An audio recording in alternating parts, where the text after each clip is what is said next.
नमस्कार बालमित्रांनो, आज आपण इयत्ता 4थी परिसर अभ्यास भाग 1 अन्नातील विविधता या पाठाचा स्वाध्याय पाहणार आहोत.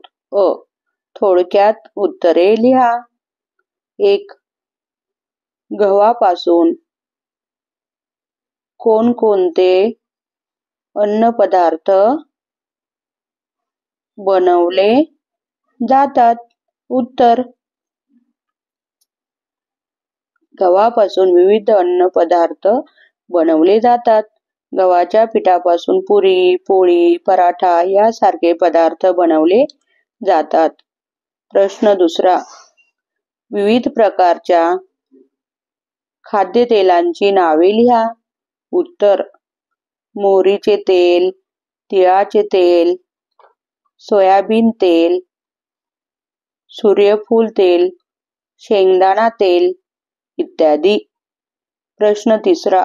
तुमच्या गावी तयार केला जाणारा विशेष अन्नपदार्थ कोणता?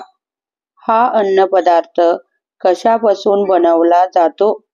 उत्तर. आमच्या गावी केला जाणारा विशेष अन्नपदार्थ म्हणजे पुरणपोळी होय. तो गहू व हरभरा या घटकांपासून बनवला जातो. गटात न बसणाऱ्या अन्नपदार्थ भोवती गोल करा. गटात न बसण्याचे कारण लिहा. 1. कैरीचे लोणचे, आंबा, मुरांबा, आमरस. उत्तर. आंबा.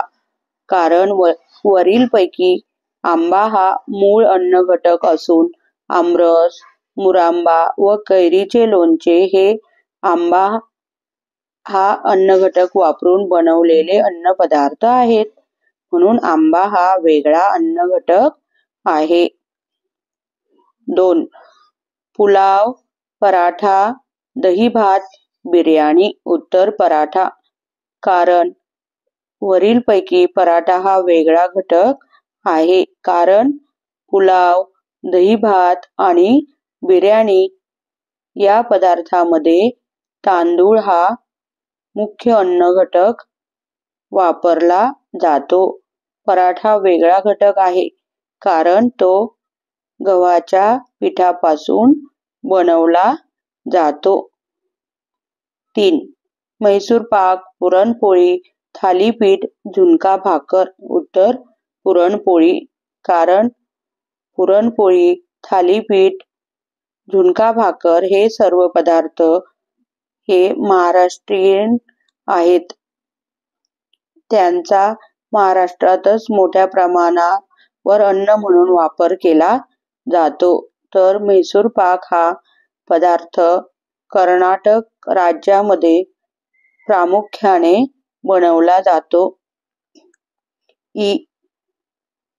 खालीलपैकी धान्य, भाजी व फळभाजी कोणती ते ओळखा.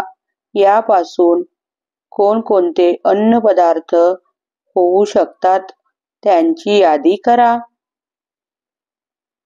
कणीस. उत्तर. धान्य.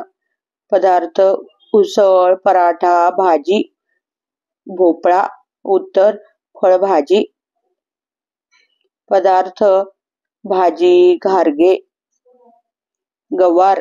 उत्तर. भाजी. पदार्थ भाजी. धन्यवाद.